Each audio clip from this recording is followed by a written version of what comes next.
ladies and gentlemen, it is that time once again for the Midweek War! And we are here to talk about NXT, or as we like to call it, WWE's NXT.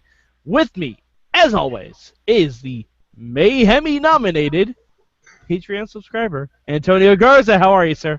That sounds so good. I was actually gonna start talking about the Bill wrestling, but that sounds so good that I'm not gonna shit on anything.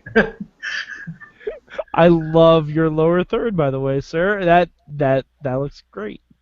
Book it. But yes, absolutely book it. If WWE booked man versus woman matches, I'd have so many ideas. I'd have so many damn ideas. And not the least, Alexa Bliss versus Enzo Amore. Like I think what's his name? Cass? Brandon suggested that in one of his columns. I'm like, that'd be an amazing idea. All right, and with us, as always, is the voice of Inspire Pro Wrestling, Eamon Paton. How are you, sir?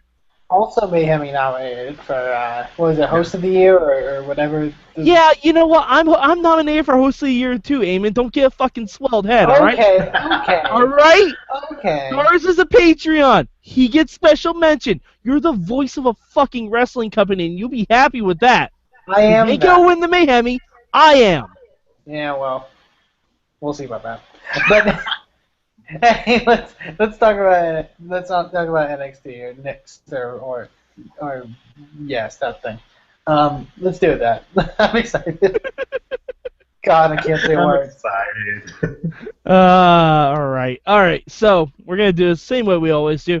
Garza, what is your one word for NXT this week? Contagious. Contagious? Yeah, because Dana's talking was contagious to Corey, and apparently it's contagious to Eamon too. So yeah, well. Words don't come out.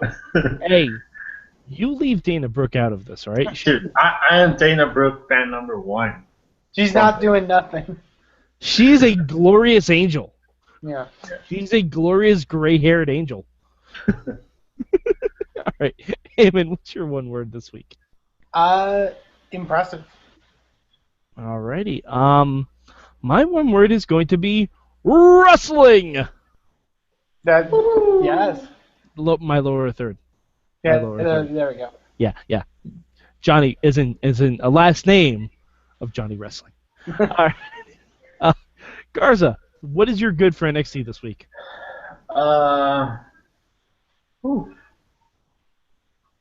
I guess I'm gonna give my good to the main event, Gargano versus Samoa Joe.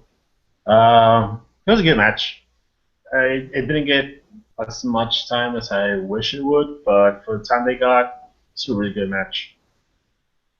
I think Joe's back to really being that killer that we all loved in ROH and TNA. Very happy I think with he's how all the way back. treated. What'd you say, man? I was just saying, very happy with how he's been built up in NXT. Like, especially like the early run where he was kind of wrestling jobbers and stuff like that. Like that was kind of we kind of didn't know yet, but like ever since the heel turn, like he has been so well booked, and I've been very happy with how they built him up. And he seems like he gives a shit again. Yeah, which is nice. Yeah. All right, Eamon, what was your good this week? My good this week is actually the women's tag match with Bayley and Carmella against Alexa and Emma. Sorry. I thought it was really good. I've mentioned before, but it goes to the fact that the women's roster is very good right now.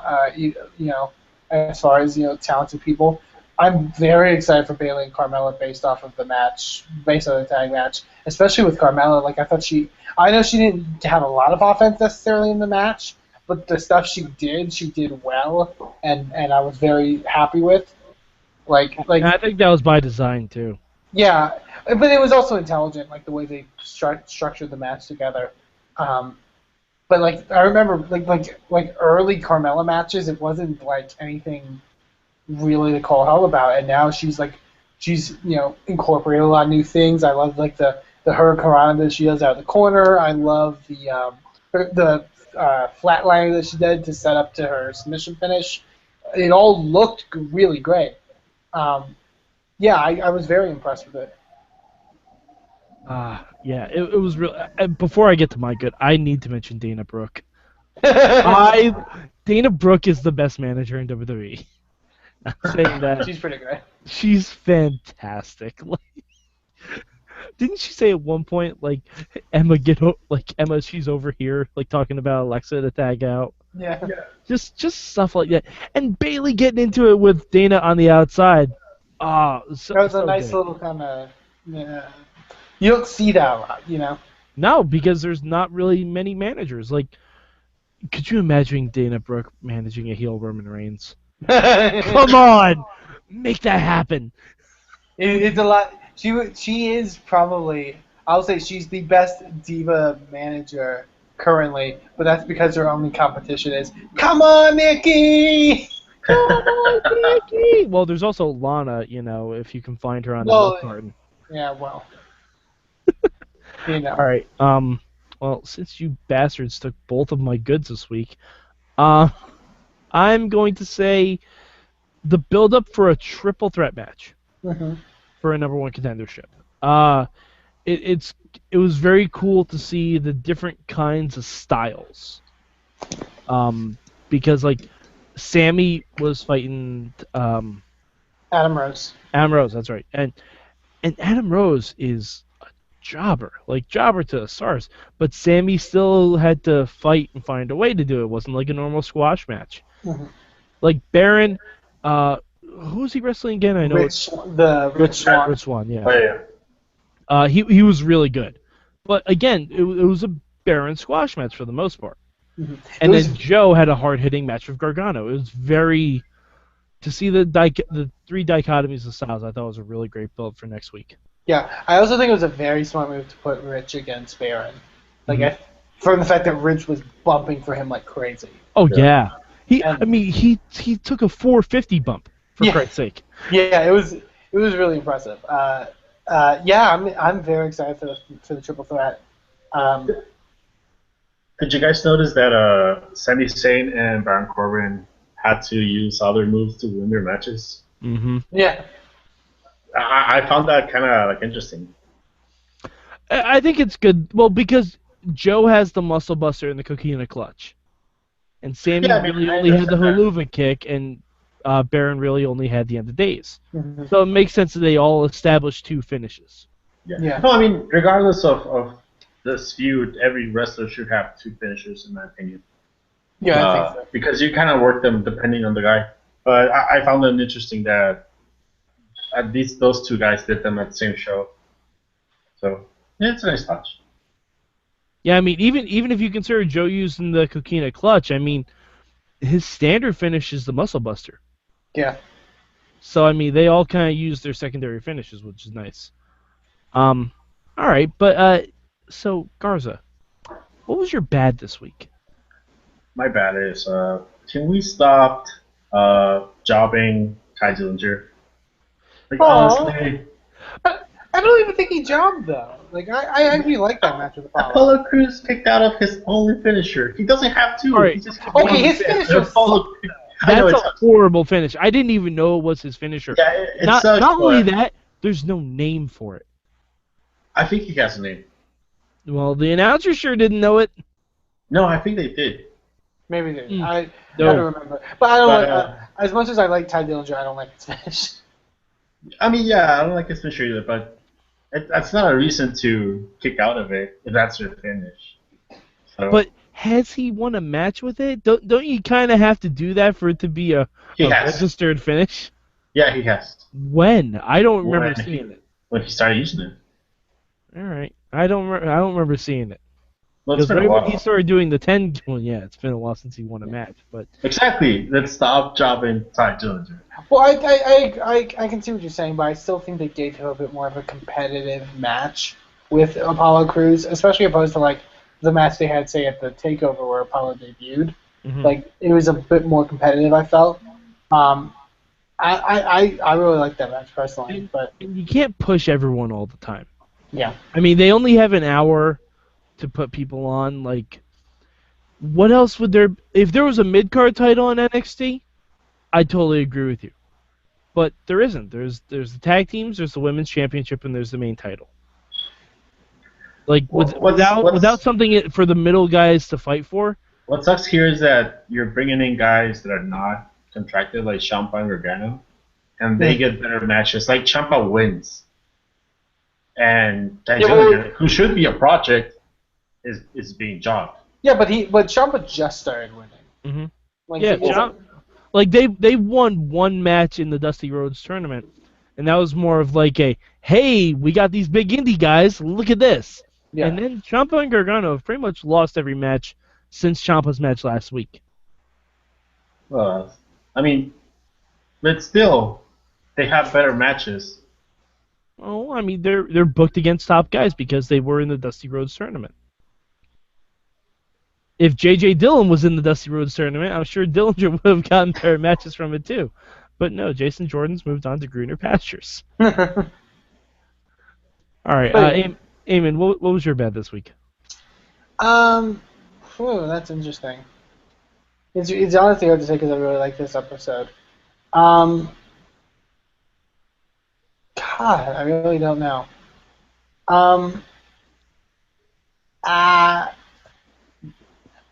The Blake and Murphy section, I guess, of their promo. Like, I love Alexa Bliss. I think they're amazing. I think she's amazing, and maybe in the sense that it works that they're kind of not great. I don't know. I don't know. There's a couple guys in NXT that you're like, I don't really see them ever making it on the main roster. And Blake and Murphy are two of them. You know what I mean? I don't know. If the Ascension can make it on the main roster, I think Blake and Murphy can. Yeah, that's fair. Because especially if Blake and Murphy come up with Alexa, they'll instantly be over because of Alexa. That's true. All right. My bad this week. And it's a very specific thing. Very specific. It goes to Jordan and Gable. Oh, no! No, wait. The promo was fantastic. The team name they decided on... Terrible. Yes. I disagree. I actually disagree. Okay. Like the team name. What exactly is it? Because they threw out a bunch of different things, and then Blake and Murphy got it wrong when they mentioned it later. Okay, well then that goes to my bad of Blake and Murphy. Whatever. They're called American Alpha. Yeah, I don't like it. I like it. I'd be okay if they were the American Alpha. It's better than, okay, not to knock you, Mike, but it's better than Hype Bros. It's more creative than Hype Bros. To be fair, I do not work for WWE Creative. That is their fault that they took that, and I made it up one night when I was watching NXT. I'm not paid to come up with names. But okay, so are you saying that you legitimately like you don't like it because it is the alpha isn't pluralized? It doesn't. Like, if they were the American Alpha males, okay, yes. American Alpha, there's no noun in that. I think no noun in that team name. I think American Alpha males also is harder to chant, though. I think you can chant American Alpha. Harder than American Alpha? I think you can chant American Alpha. I'm going to chant Gable or Jordan. That's fine. I like the name. I don't care what anyone says. I think I don't like the name. I don't like the name at all. Like, I don't know, just something about it doesn't scream marketable to me. Really? You don't think it screams marketable? No, I don't know, and I don't know why. It just something rubs me a wrong way about it, and I haven't really pieced together my thoughts about it, but I don't like the name. I 100% think it's marketable, and I think it fits them perfectly. I think, their selling point of it being like the fact that they are, that they are the most impressive, unit and individuals right now in NXT. They are the alpha males. Yeah, if you want Why not just call yourselves the alpha males? Then Monty Brown's gonna be pissed. Okay. All right, you know what? Monty Brown can go pounce himself. Whatever. Call yourself the alpha males. Just the alpha males, though? That's more... Okay, calling themselves the alpha males is more generic than American Alpha. There's no noun in American Alpha. Can you think of a single team name or nickname that does not have a noun in it? There isn't one word. I can look them up if you give me time.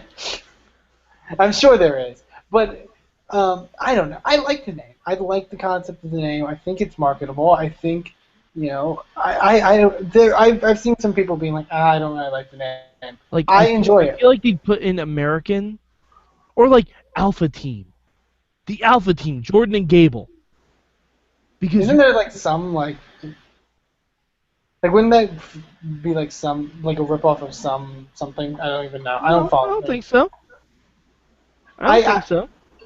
And I don't know. I like it.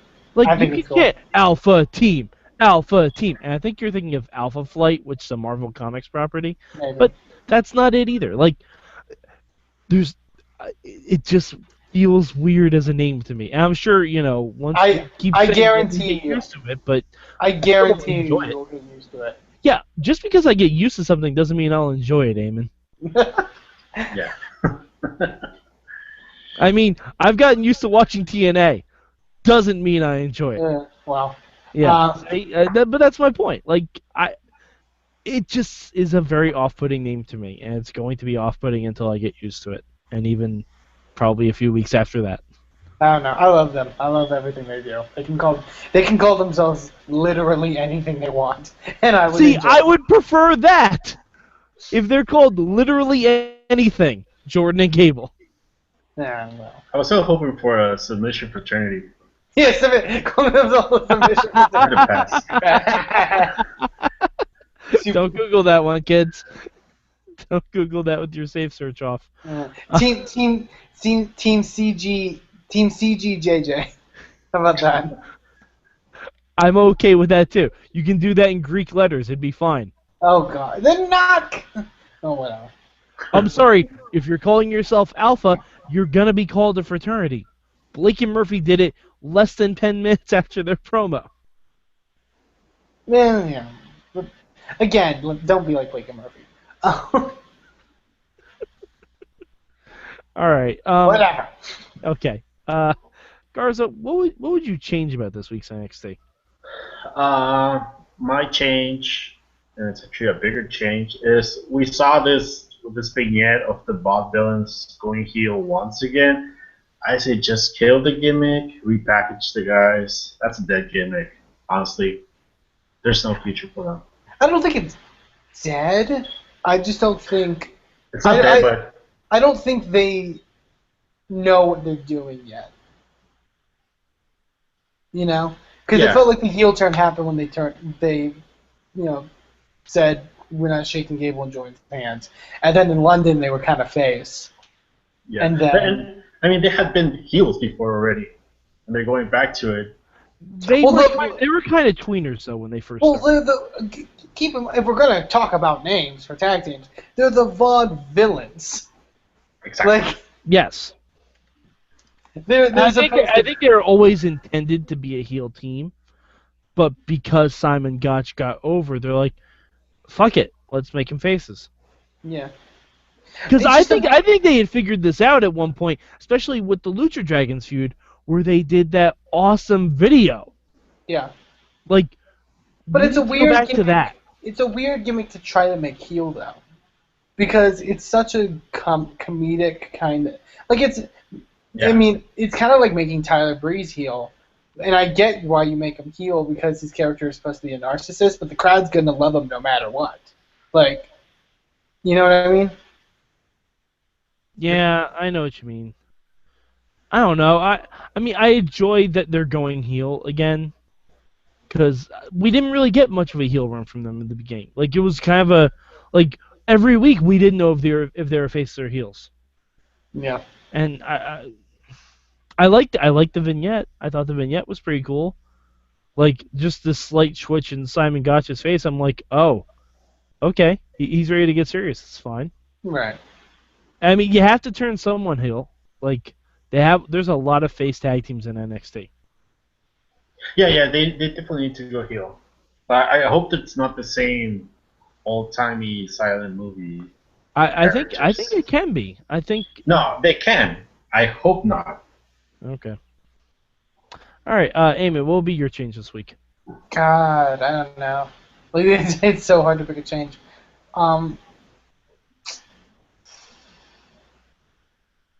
It's really, really difficult, actually. I don't know. I'm literally going to like pass on my change because I liked everything. Like Whoa. there wasn't like there's not anything I can like say like, oh, you need to change that. There's not really, like Even on commentary, nothing. Nothing. not that I can think of. I thought commentary was Wow. pretty decent this week. Like, all the matches were solid to me. You know what I mean? Like they were, there was nothing really that stuck out to me as bad. You know? All right. All right. Um, my change. I mean, besides the Jordan and Gable team name, I think I would have had something of another segment to catch up with a different character, like maybe what Finn Balor like Finn Balor on commentary during the Apollo Crews match or something like that. Maybe, Or yeah. Finn Balor on commentary during each of the three guys' matches. I think I would have liked to see that because it'd be fun to hear because Balor to me still doesn't have a character apart from the Demon. And he wears suits and he's. Yeah, and why not have Balor on commentary and tease? Oh, my buddies from New Japan might be coming over here. Well, Why not? No, but why not? I don't He think does they it on knew, social media. WWE does it on their website. I don't think they knew that when they were taking this. Yeah, so what? We worked around Sami Zayn's injury. We could work around this. I guess, but I still think if you're gonna have Balor on commentary, you have to like show him on commentary instead of edit stuff. But Yeah, so what? But you can show him saying one thing and then re-record doing another. It's not like they haven't done that before. I guess it just would be a lot of hoops to jump through. I guess for just to have him on commentary as opposed to just like what they did with like just having him do a backstage promo. I don't know. I just like champions on commentary when I think you're gonna get it next week. You think so? I don't. Yeah, for the number one contender match. Well, actually, I'm trying to think if did they say next week is Finn and Apollo? That's what I thought. That's Or is why. that- Number one contenders next week. No, but Finn and Apollo Crews, is that next week or is that the week after? You know what? That may be week after. Now that I think about it, Okay. because I don't see them doing the number one contenders and that. I can see them opening the show with Finn Balor. Like Maybe. open it with a hot contest. Maybe. Side note, I really like the whole thing with him and Apollo. Because it's something you don't see ever. Is some guy being like, I'm not gonna demand a title shot because I don't deserve it, but I want a chance to show that I can still beat you. Mm-hmm. Yeah, and that speaks a lot to Apollo Crews' character, which he doesn't have much of at this point. That's why I think we need to hear more from Finn Balor. Mm-hmm. I don't know. It's just I don't know. I think Balor needs a little like fleshing out. That's all. It's fair. It's more practice on the microphone, definitely. Yeah. And by the way, I would love to see BayMella versus the Mechanics. That's another thing that's another thing I really love. Intersecting stories like that. Mm-hmm. Like the fact that the Mechanics still have beef with, the whole Enzo, pairing. That they're gonna try to intimidate Carmella about her women's title match. Like that's cool. Because Enzo and Cass called out The Mechanics. the Mechanics last week. They're not the Mechanics, but They're the Mechanics, all right. And you know what? That's a better name than American Alpha. Fucking A. Yeah, it kind of is. It is. The Mechanics. Because they're fucking ring mechanics, Eamon. Whatever. There you go. I mean, The Mechanics is a better. Yes, it is. You're entering, Mike. You're entering Garza TNA territory right now for me. Why am I the target? But yeah, I kind of agree with Mike here. It's a cool name. It's alliteration. Whatever. I don't mind alliteration, but alphas, you're two guys. Make it a noun. They're a unit, though. They're a pair. They're a team. They're one. There's not one without the other. All right. We'll agree to disagree on this, Eamon. I'm angry. I'm sorry. Garza, where would you rank NXT this week? Would you rank it your alpha? Your American alpha? Garza, Now what I'm would just you rank? now I'm just googling now I'm just googling tag team names without nouns to spite me. Good luck finding one. Yeah. I'm gonna rank it number 3. Wow. You knew it. You knew it was coming. But What do you mean? yeah, I'm pretty sure Mike knew it was coming. The show, like I said, the previous show, all 3 shows were kind of like good on the same level, but for different reasons. I like that this show advanced. It's starting to build up all our stories for whatever takeover is coming. So that was good, but I felt that there was so much in the show that nothing really got to shine enough. So I'm gonna give it number 3. Okay. Eamon? I am going to give it number 1. Like I said, I thought it was a very consistent episode of NXT. Nothing stuck out as bad. All the wrestling was good. There's interesting stuff that they're doing. I couldn't really rank this any lower than number 1. All right. Yeah, I'm gonna make it my number 1 too. I really enjoyed it. It was just a really fun show, and like you said, the intersecting storylines too. Like, that's all well and good. I love when companies do that. I love it. Like, I wish we could have had maybe Asuka on the show somehow, but if she's gonna be intertwined with Eva Marie, I guess that's probably the reason why. But I would like to see some dissension between Emma and Alexa, because they said that Emma threw out Alexa Bliss in the Battle Royal. Well, they Try to play up a little bit in the beginning when like Alexa whipped her hair at her and they almost got into it. Yeah.